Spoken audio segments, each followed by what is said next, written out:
Po šių treniruočių jai pažadėjo nupirkti kiaulę taupyklę.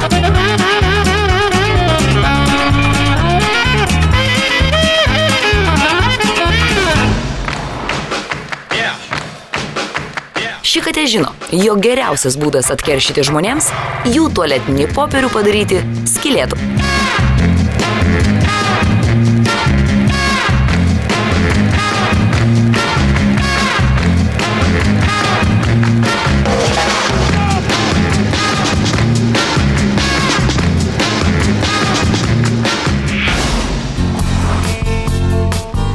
Tu ranką man tik tai išties, kartu aš eisiu, tik pasikviesk, tu ves kur laikas mums sustos, bet tik tai trukdo šitos grotos.